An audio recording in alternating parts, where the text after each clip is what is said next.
The British economy has a hole at its heart, created by years of austerity and political denial.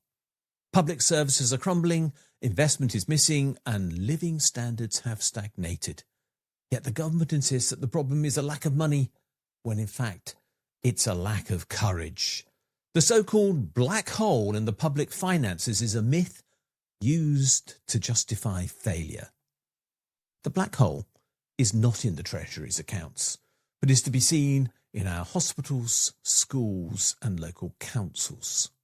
Underinvestment has left the country poorer, sicker and less secure. The black hole is in our social fabric and not in the Treasury's spreadsheets. Decades of cuts have created scarcity where there should be abundance.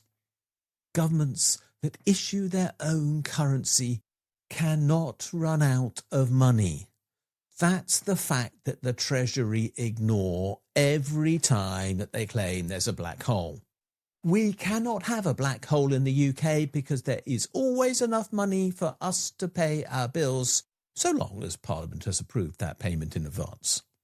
The constraint that exists within our economy is about real resources, people, physical resources, ability, and not cash in the bank.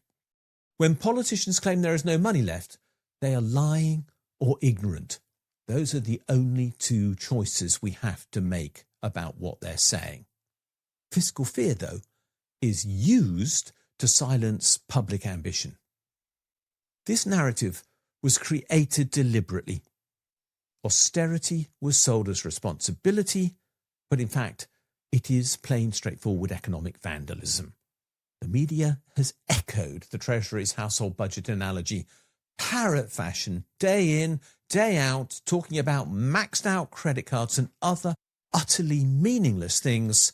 The result of that moral failing is that the nation is poorer than it needs to be, and that's what our media should be talking about.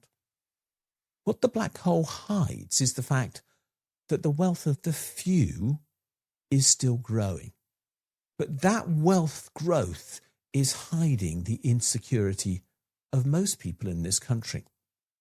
This myth disguises choice as necessity, pretending that injustice is inevitable.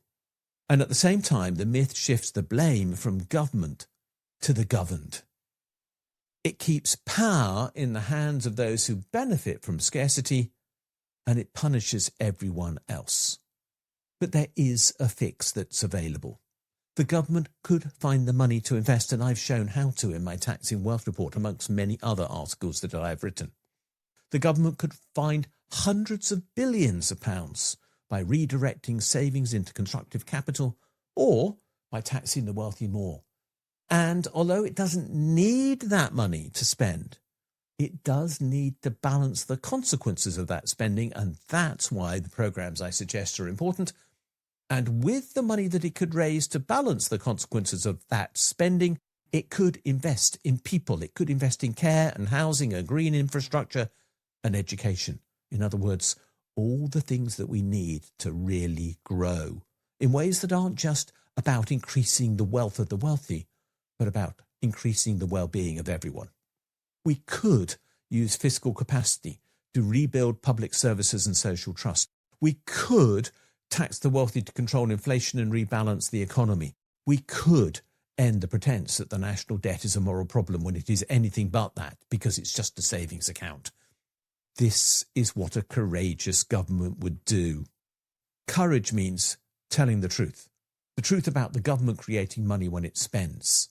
And it would mean admitting that austerity was always a choice and not a necessity. In other words, saying the government got it wrong in the past. That is what courage looks like. Admitting mistakes is something that only the courageous do. And the courageous would use fiscal power to serve the public good and not private wealth, which is what is happening now. And that would mean the end of the politics of fear that is actually keeping Britain small. The real black hole in our economy and in our politics is the same. It's the void where political honesty should be. Britain is not broke. It's been broken by design. We can fill the black hole in our politics and in our economy with truth, courage, and care. The money is there. The money is there for whatever it is that we can do. What's missing is the will to use it well. Thanks for watching this video. If you've enjoyed it, please do click the like and subscribe buttons because they do genuinely help us spread the word on YouTube. As importantly, could you have a look at the section below this video where it says more, and there you'll find a link to my blog. And if you follow that for the specific link to the blog entry related to this video, you'll find a transcript of this video and lots of other related material, plus a ChatGPT prompt that you could use to write a letter to your MP on the contents of this video, which will turn you into a campaigner, which will be a great thing to do. Finally, if you do appreciate the work we're doing, can you think about giving us a donation? If you'd like to do so, there's a link below, or you can find one on my blog where there's a Ko-fi button saying, please buy me a coffee. Thanks a lot, and we'll see you again soon.